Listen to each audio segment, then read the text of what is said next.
क्या आपने कभी डालडा घी बनते देखा है? और डालडा घी में सच में सुअर की चर्बी मिलाई जाती है या कुछ और डालडा घी फैक्ट्री में बनाया कैसे जाता है? आज के इस वीडियो में हम आपको डालडा घी बनाने की पूरी प्रोसेस के बारे में बताएंगे। दोस्तों, सबसे पहले आपको बता दें कि डालडा घी एक तरह का वनस्पति घी ही होता है, जिसका निर्माण असल में वनस्पति तेल यानी कि पाम ऑयल से किया जाता है। यही कारण है कि इसके डिब्बों पर आपको ताड़ के पेड़ की तस्वीर देखने को मिलेगी। इन कच्चे तेलों को भारत के अलावा मलेशिया, इंडोनेशिया, अमेरिका और ब्राजील जैसे देशों से भी मंगवाया जाता है, जिन्हें लारी भर के ट्रकों के माध्यम से फैक्ट्री तक पहुंचाया जाता है। बता दें कि वनस्पति घी में कुछ भी एनिमल फैट नहीं होता है। एक समय था जब घरों में कुकिंग ऑयल की जगह वनस्पति घी आया करता था। आपको शायद ना मालूम हो, लेकिन शुरुआती दौर में इसे लेकर कई कंट्रोवर्सी हुई थी और कहा जाता था कि यह देसी घी मिलावट वाला है और इसमें जानवरों की चर्बी का इस्तेमाल होता है। लेकिन धीरे धीरे डालडा ने भारतीय घरों में अपनी जगह बना ही ली। वैसे कई लोगों को यह भी नहीं पता कि असल में डालडा एक ब्रांड है और वो जो प्रोडक्ट बेचता था वो वनस्पति घी कहलाता था, और अब तो यह कई कंपनियां बेचती हैं। वनस्पति घी असल में वेजिटेबल ऑयल या पाम ऑयल का हाइड्रोजन होता है। इसमें हाइड्रोजन भी मिलाया जाता है और हाई टेम्परेचर पर इसे घुमाया जाता है, जिससे घी जैसा कंसिस्टेंसी वाला हो जाता है। वनस्पति घी में बहुत अधिक मात्रा में ट्रांस फैट होता है और इसलिए इसे स्वास्थ्य के लिए अच्छा नहीं माना जाता है। अब अगर इसकी मेकिंग प्रोसेस की बात करें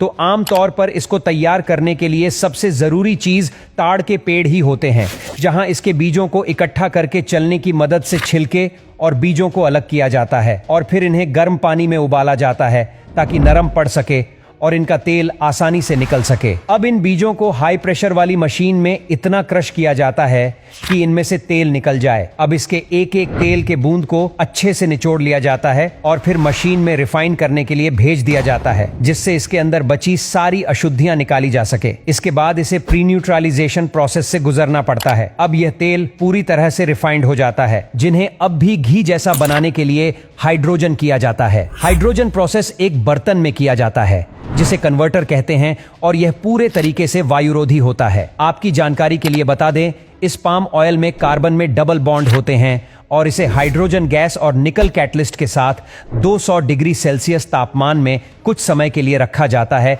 ताकि वह घी की तरह दिखने लगे। यह पूरी प्रक्रिया करीबन 7 से 8 घंटे का समय लेती है, जिसके पूरा होते ही इसे ब्लेंडिंग के लिए डाल दिया जाता है। यहाँ पर इसे एक बड़ी बड़ी भट्टी में पकाया जाता है और इसके अंदर फिर फ्लेवर, कलर और कई तरह के अलग अलग पिगमेंट्स भी डाले जाते हैं। और फिर बारी आती है सबसे जरूरी चीज, यानी कि विटामिन ए और विटामिन डी की, जिससे ना सिर्फ घी का स्वाद बढ़ता है बल्कि ये हमारे लिए थोड़े बहुत फायदेमंद भी हो जाते हैं। और कुछ घंटों तक इस तेल को पकाने के बाद ये घी पूरी तरह से तैयार हो जाता है। आज के लिए बस इतना ही। मिलेंगे नेक्स्ट वीडियो में, तब तक के लिए बाय।